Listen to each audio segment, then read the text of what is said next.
Hello, today is March 21, 2011. What can I say? I think I have good news about the Fukushima nuclear power plant. Japanese government seems to have the plant under control. Happily, fortunately. A few days ago I was thinking the situation was desperate and pretty much hopeless. I was even thinking of returning to Brazil. Maybe running away from Tokyo. Because I couldn't find any information about the radioactive cloud. What would happen if a full-scale meltdown happened at the nuclear power plant in Fukushima? I still don't know if the cloud would reach Tokyo or not, but probably it would. I was reading the Time magazine, and they were saying that in the worst case scenario, the radioactive cloud could cover the entire Japan.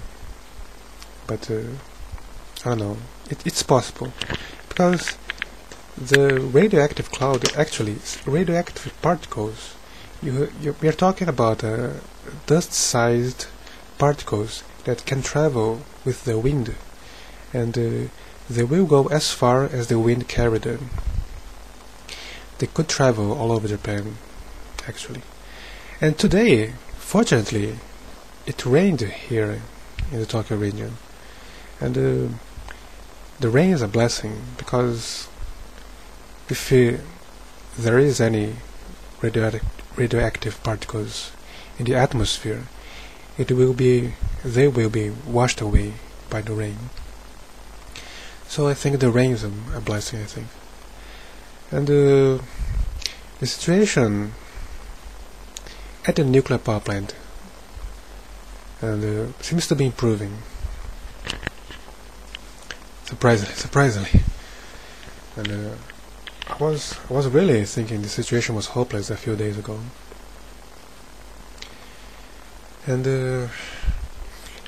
I went to Tokyo, Shibuya, and Omotesando, in the regions of Omotesando.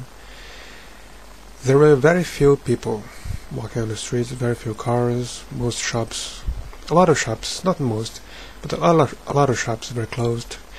And it was difficult to find foreigners, I think. And most news sites are reporting that foreigners have ran away from Tokyo. I think that's pretty much true. I think it was difficult today to find foreigners walking on the streets of Tokyo. I don't know how many Japanese people have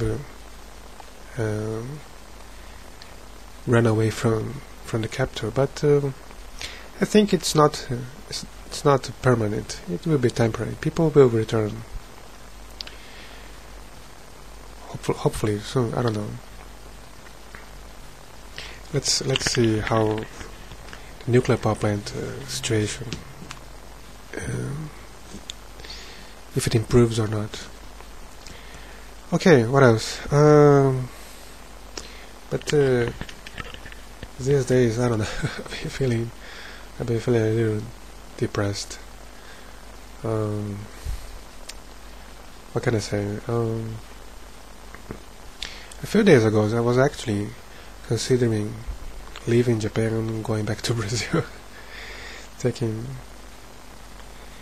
leaving everything behind, because the problem is in Brazil I don't have a job. I would have to find a job, find a place to live, and everything. And fortunately, I have some relatives, I have some friends in Brazil, and probably I would have at least a temporary place to live. And I was also considering the possibility of moving to the south of Japan, But at the south of Japan, I don't have any friends, any relatives. I wouldn't have any place to live, not even temporarily. And the situation would be more, I think, would be even more difficult. Even though it's cheaper for me to travel to the south of Japan. But the problems of finding a job and finding a place to live would be even more complicated, more difficult. What else? What else? I think it's all for now. A lot of foreigners have left, actually. Tokyo region, Japan. It was really scary. This Fukushima power plant crisis. I have never felt so scary in my life, and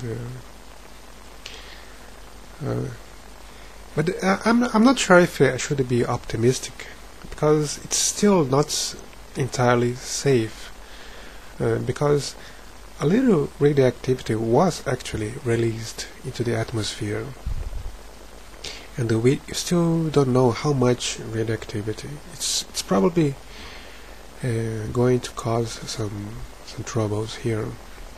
Probably some people will get sick, will get radiation sickness, probably.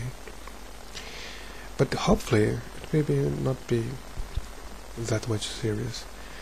Another problem is the region around Fukushima. How much radioactivity is there? I don't know. I don't know if they will create an exclusion zone around the nuclear power plant, just like Chernobyl. It's possible such an exclusion zone is created.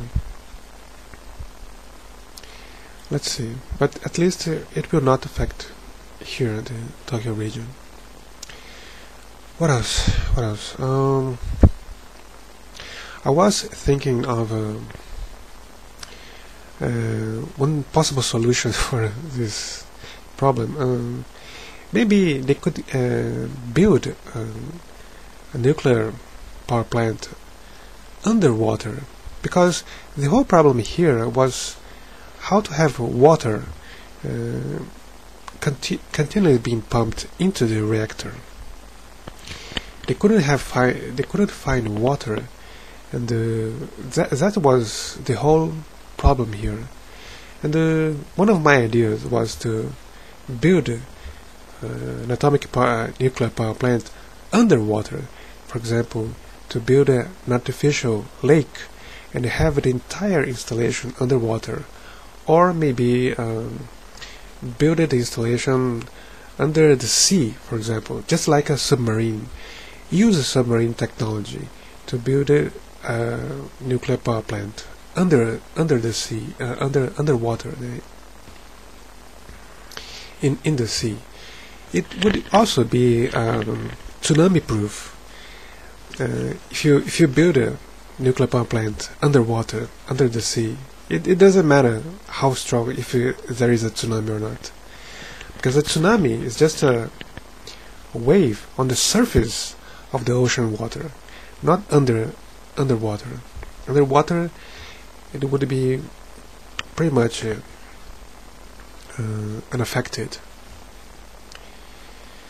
What else? In this case, for example, if there is some kind of breach of the containment vessel, water from outside would automatically get inside the nuclear power plant, and it would be assured that it would never have a shortage of water. We could ensure that the nuclear core would never be exposed to air. That was one of my ideas. I'm not sure if that is possible or not, but that's one possibility. Okay, it's 10 minutes of video. I'm going to finish by here.